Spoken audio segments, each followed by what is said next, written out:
We left off yesterday with Jesus getting arrested, and he was arrested late at night on Thursday evening. And there are a few things that happened during the course of the night, but then the official trial of Jesus starts Friday morning.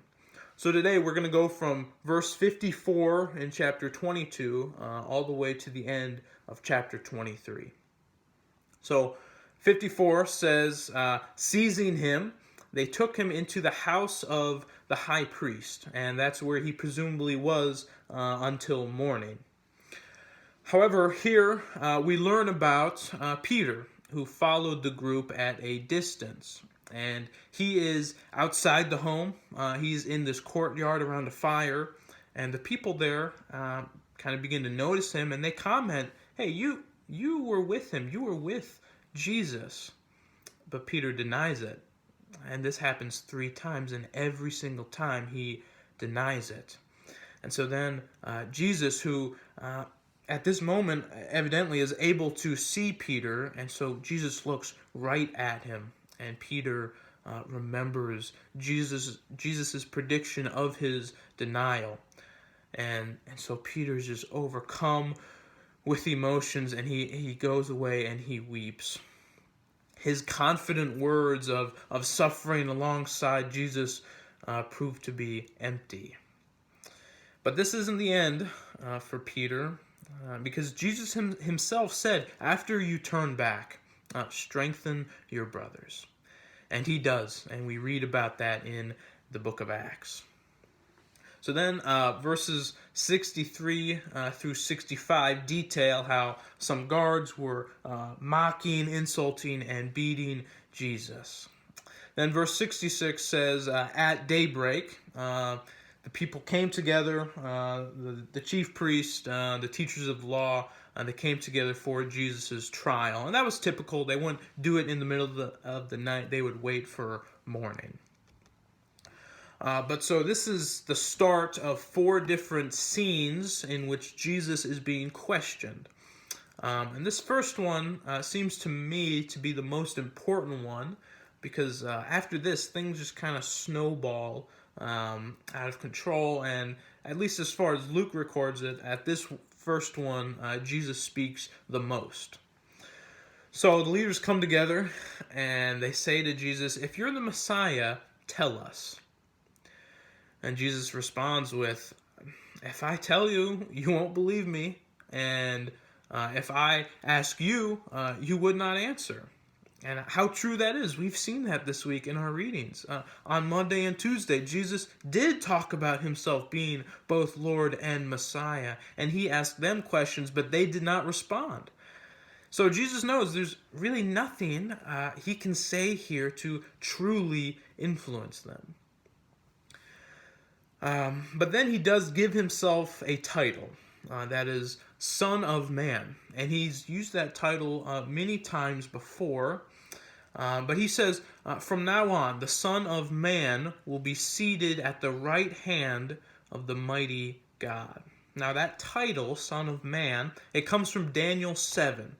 And in that passage, Daniel has a dream, and he sees someone like a Son of Man who's coming on the clouds of heaven, and that figure is given authority, glory, and sovereign power.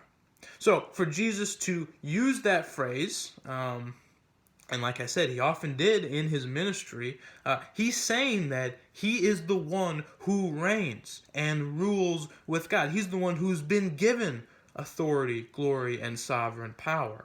He's the one who overcomes the devil, overcomes the beasts of the world. That's also mentioned in Daniel 7. And he is the one who sits at the right hand of God. It is really quite a claim Jesus is making.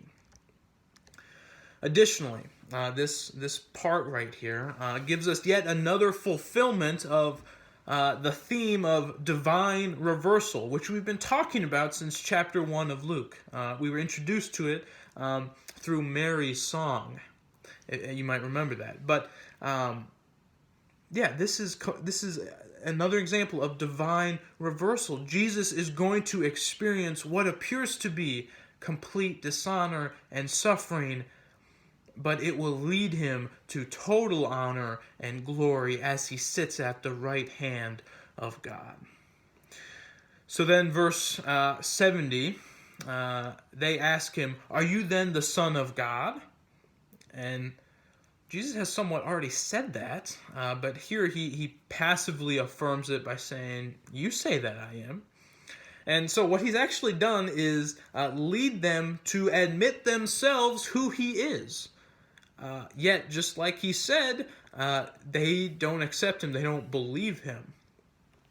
So from that point on, they then take him to Pilate because they needed to get the Roman government, the Roman officials on board for him to be executed.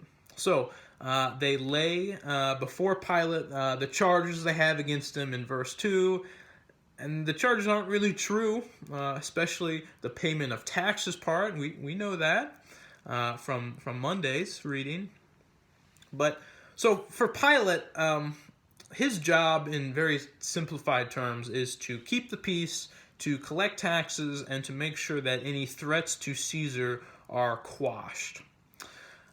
So Pilate asks him a question in verse 3. Are you the king of the Jews? Jesus says, "You've said so." And so Pilate doesn't see Jesus as any kind of threat to him, and he doesn't really see any reason why he should be punished at all. So eventually Pilate sends him to Herod, who Jesus would technically be under his jurisdiction because he's a Galilean. And Herod is in town. He's in Jerusalem because of the festival, which we talked about yesterday. But the scene with Herod is really just a sham. Herod is more interested in entertainment, and Jesus does not oblige him. So then Jesus comes back to Pilate, and Pilate questions him a few more times, but every time he sees no reason why this man should be killed. He says he'll punish him, just to kind of appease the people, but then release him. But all the while, the Sanhedrin and even the people that are around, they just keep yelling. They just keep yelling, "Crucify him, crucify him, release Barabbas to us." And it's just a mob scene. And finally, Pilate, though he saw no reason for Jesus to die, he gives in to what the crowds want. And so there in verse 25, we get the picture of Barabbas, a murderer, being released and being given freedom, and Jesus is taken instead. See, you and I are Barabbas. Jesus goes in our place and endures the punishment that we deserve, the punishment that Barabbas deserves. So then Jesus is led away, and he's made to carry his cross, and there are some women wailing behind him. And Jesus turns and says, "Don't weep for me. Weep for yourselves, because things are going to get really bad here." And he's probably talking again about the destruction of Jerusalem. It's going to get so bad here that you're going to wish that you had a death wish. Because that's what the whole mountains fall on us, hills cover us thing is communicating there. They're going to want to die. And then he says, if this is how people act when the tree is green, as in when he is around, what will they do when it is dry? So then, verse 33, Jesus is crucified, nailed to the cross alongside two other criminals. Yet, Jesus is still loving those who are doing these things to him. As he says, "Father, forgive them. They don't know what they're doing." And then comes more mocking even from one of the criminals. And the other criminal knows just how messed up that is. Because he says, we deserve our punishment, but Jesus is innocent. And he asks Jesus to remember him when he enters his kingdom. And Jesus says, "Today you will be with me in paradise." So in verse 44, we learn that darkness is covering the whole land, even though it's the middle of the day. And then we also learn that the curtain of the temple was torn in two. In the temple, there was a curtain that separated the ultimate presence of God from the rest of it, from the rest of the holy place. And that separation, that curtain, is now torn by God to symbolize many different things, but to symbolize that God's presence and his mission is going out to the ends of the earth. Additionally, it symbolizes that sacrifices are no longer necessary, as well as that access to God has been opened up through the blood of Christ. And then Jesus says his final words, and it's from Scripture. Of course, his last words are from Scripture. It's from a psalm. And he says, Father, into your hands I commit my spirit. And that's from Psalm 31:5. And it is a cry of trust. And because the very next line in that psalm says, Deliver me, Lord, my faithful God. Jesus is entrusting himself to God's care, confident that he will be raised from the dead by his Father, which he predicted in chapter 9 and 18. And then Jesus breathes his last. And for Jesus' burial, we hear of a man, Joseph, who was part of the council actually, but he did not agree with their actions. And he vulnerably asks for Jesus' body so that he can give him a proper burial.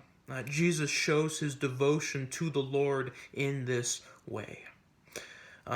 The women who had been with Jesus since Galilee, they followed Joseph to the tomb, and then they went home to prepare spices, but they had to wait. They had to wait because they wanted to obey the Sabbath. Thus, there is a period of silence, a period of questioning, a period of sorrow. And that is what Saturday is all about.